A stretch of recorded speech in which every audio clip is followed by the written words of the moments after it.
Hi there and welcome to my channel. Today's project is for the Vicki Boutin design team and I'm very excited to show you a new layout using the Storyteller collection.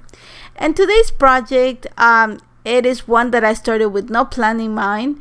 I just pulled a piece of foundation paper and then I had so many ideas going through my mind. All I knew is that I wanted to get quite a bit of mixed media onto the page. So my idea is, just because I was working on another project, I wanted something totally different. And the other one had a diagonal design, so I went with a column design for this. So what I'm starting for this is a piece of foundation paper. Now, if you don't have foundation paper, then go ahead and use a piece of whatever color cardstock you want to use, but make sure that you add yeso to it, because you're going to use quite a bit of mixed media on this page.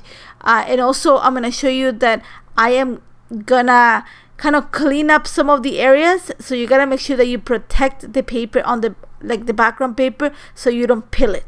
So either you use foundation paper, like very heavy cardstock, or you add yeso to your page, because it is gonna warp. Even though I'm using foundation paper, my paper warped a little bit, just because it's gonna be around 3 or 4 layers of like wet medium going on it.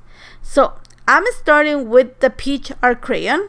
I've scribbled it on my piece of acrylic. I add water to dilute it, and I'm gonna apply it with my brayer. Now, I'm applying with the brayer onto my page just because it's the easiest way to create a column design on my paper. One, and the second one is just gonna give me a very thin application of the color. It is gonna also just spread the paint faster. If you don't have a brayer, go ahead and use the kissing technique. You can just paint it whichever way is easier. This is just your bottom coating, and you want to have a light application, but you want to make sure that there's a difference between the white and where you're applying. I'm going with peach just because I wanted to get to the tones in the collection. You know, those kind of peachy. There's a little bit of that kind of a reddish and that purplish tone. So I'm going to try to get into those. So just to finish, when you applied pigment with a brayer, just because of the nature of the brayer, you're going to get lines onto your page. So all I'm doing is with the splatters and my brush, just trying to soften those lines. That's all I did. And here's the key. I'm gonna set it aside to dry completely before I come in with the next layer. So once it's dried, I'm gonna come in with, this is one of the new stencils, and I'm using matte acrylic gel. And I'm gonna apply my matte acrylic gel using Vicki's Art Wedge. And the way I'm applying the matte acrylic gel is following the column design, and I'm gonna apply it at the top of my stencil and then drag it down. I wanna make sure that I don't want to have like a perfect rectangle application, but I want to have a perfect, you know, the little application of the little rectangles that come in that stencil. I want some of them. I want that texture to show when I finish my project. So the key here is you're gonna apply the gel, let's say at the top of the stencil, and you're gonna drag it one single way. Don't go back, just drag it down, and that way is the only way that you're gonna have your a crisp application, and your medium is not gonna seep underneath. So keep that in mind. Whichever way you apply the medium, it has to go just one way. Now here's another key. When you're using matte acrylic gel, it takes longer to dry than most of the mediums. So you gotta make sure that it dries completely before the next layer. Now, if you let it dry on its own, it's gonna take a while. If you're gonna heat it with your heat gun, be careful because you can create bubbles on the application. And one of the things is, if you're gonna add it through a stencil the way I did, it's a thicker application, so it takes a little bit longer to dry. So what I did is I put it on, set it aside, went on to do a few other things, and then came back an hour after. This video is quite long, not because it is a long process, it's just because it took a while to dry in between. So all I'm doing right now is just gonna start adding another layer of color. So you're gonna see that I mixed a bit of I don't know if you saw it, it's that ochreish kind of orangey tone that comes in the worm set with the reddish, I'm gonna say kind of maroonish tone. This is all from the warm art crayon set. and I mix them together. I'm gonna dilute them. I put them aside so you can see them, and all I'm gonna do literally is I'm gonna paint the top part of my column. I don't want to cover completely the area of the peach, but I want to make sure that I add pigment in between the grooves that I created when I added my matte acrylic gel. So you're gonna see that I add some splatters. It looks kind of a triangle shape, and that's the way I'm going. You're gonna see that I'm only using my brush.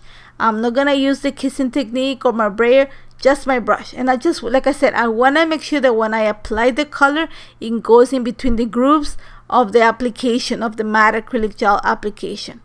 Now here the second, and that's for the top part of my layout. Now for the bottom part of my layout, I wanted to get to that kind of purplish tone that you see in the Storyteller collection, and that was a hard color to achieve.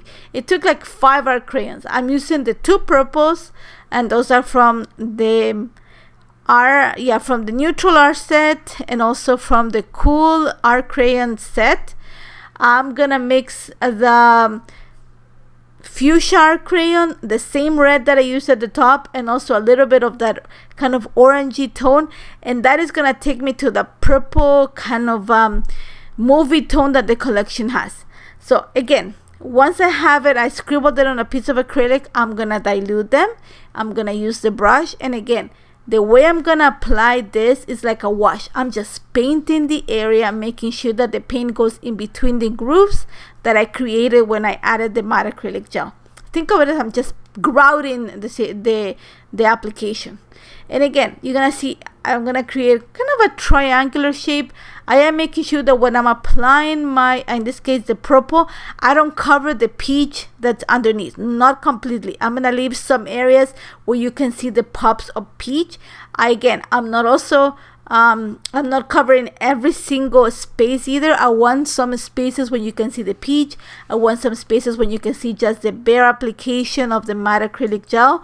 And I am also, but one of the things I'm going to do is I'm going to apply a little bit of that purplish kind of burgundy tone to the area of where I have that kind of rusty red, I'm going to call it. And then I'm going to do the same with the rusty red onto the purple, just a little bit, just to have the 2 colors kind of mixed together. Once that's ready, I'm gonna set it aside to dry for a little bit, not completely dry, just a little bit, until I get everything set up. I'm gonna clean up a bit. So what I'm gonna come in first of all is this is a piece of paper towel. I'm gonna make sure that I soak up any extra paint that I have, especially in my splatters. And then this here, I have a set of washcloths. Is that the way you say it? The ones you use like a Brillo and stuff like that, just for mixed media. And then I have another set to clean my kitchen. Pretty much that's what it is. Now what I did is I went and wetted, and I try to take as much as the water out. And then I'm creating, you're gonna see that I'm just kind of twisting it to create a little tip. And then I'm gonna go ahead and start cleaning each one of the raised application of the matte acrylic gel. So all I'm doing is trying to take away all the art crayon that sits on top of the impression of the matte acrylic gel. So think about cleaning up every single one of those rectangles that I created with the matte acrylic gel. So what it does, that's just kind of clean up, take away all the watercolor, and kind of bring the peach undertone, the base color. So it's gonna make the impression really prominent. It's gonna give you a lot of texture. It's gonna look like a brick wall, because all the color that you added is gonna become kind of the cement, the grout in between your tiles. And by you cleaning each one of the pieces, you bring in the peach underneath, so you're gonna be able to see that texture. You're gonna see the levels, and you're gonna see dimension, and super cool design. So again, here you're gonna make sure you're gonna set it aside to dry completely before you continue working. So I'm just gonna continue cleaning as much as I can. You have to be careful here, and this is what I said, you have to use either heavy cardstock, foundation paper, or a prep background. And it's because when you're gonna clean up your impressions, it just happens that your cloth is gonna go in between the impressions and kind of that groove.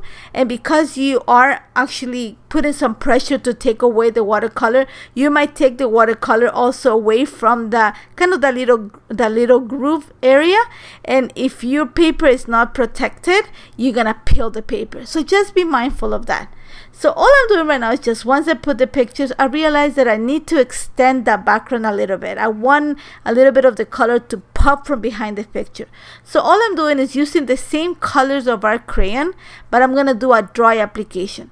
For that, all I'm doing is scribbling on a piece of acrylic, and then using my stencil brush, and then I'm just going to kind of extend it to at the top towards the right and at the bottom towards the left, just following the same design. And I'm gonna set it there, and I'm gonna start working on the layers for the pictures. And you're gonna see that I pulled quite a few papers. I pulled papers that had tones of peach, I pulled papers that had tones of purple, and I put maybe 4 or 5 papers just to create layers behind my picture. Once I had them in place, this is actually a very easy construction. I'm gonna use the puffy stickers, all the word puffy stickers, to create the word love, love, love, love you. And that's gonna be right at the center of my layout. I am actually this little, I don't know what you call them, labels. It looks like they have a layer effect. I wanted to use them kind of to frame my pictures, but I want the little, in this case, the flower to be the one to sit on the picture. So all I did is just cut away. I'm just gonna fussy cut carefully around the flower until I reach the label, and then that way it looks like it's kind of underneath, but the flower is on top. So I'm just kind of cheating the look of this, and I'm gonna do the same. There's a flower and a bird, and that comes in the cardstock stickers. So I'm gonna do the same for the bottom. I'm gonna bring quite a bit of craft. There's some pieces that have that craft look in the collection, so I want to bring them onto this layout. And the pictures that I'm documenting is probably one of my favorite pictures of my kids. This is in 2005, yeah, 2009. They were tiny, my kids. No, what am I saying? 2005. Yeah, they were tiny. I mean, my son's gonna be 20, so he was only 5 years old. He had just lost a tooth, and I had like 10 pictures of them. They have these hats that we got at the exhibition. They look like chickens. I call them my chicken heads. That's what I call the series, and they were just too cute. I have like 10 pictures, my favorite pictures of my kids. Love them. And these are the 2 of them. You'll see some more some other time, because I love these pictures. So all I'm doing is just bringing elements that have a lot of craft, and elements that have a lot of black, just because I have that in the background. I don't want to lose the background. I want the background to be kind of the focus, so I'm gonna make sure that everything else is either craft, black and white, just so it doesn't take away from it. And all I'm gonna add is those beautiful butterflies, the layered butterflies, just because it has had a combination of everything that I had on the background. And I'm not gonna glue anything in place. I'm gonna do that after, out of the camera. The only thing that you don't see here is me gluing everything in place, and then that I just cut right where the pictures are at. I just kind of went with a pair of scissors and cut a little bit of kind of a little angle on the paper, just to add some of the color that I have, like in the purple area. I added a piece of the purple just to bring more of the color. And at the top where I have that peach, I just added a piece of peach paper, and there's tons of that in the collection. And that's about it. I love how this turned out. Messy, very grungy, and I love it. And I hope you try it. As always, if you have any questions, don't hesitate to contact me. Don't forget to hop onto the blog to see more close-ups. Thank you so much for joining me, and I hope to see you soon. Take care.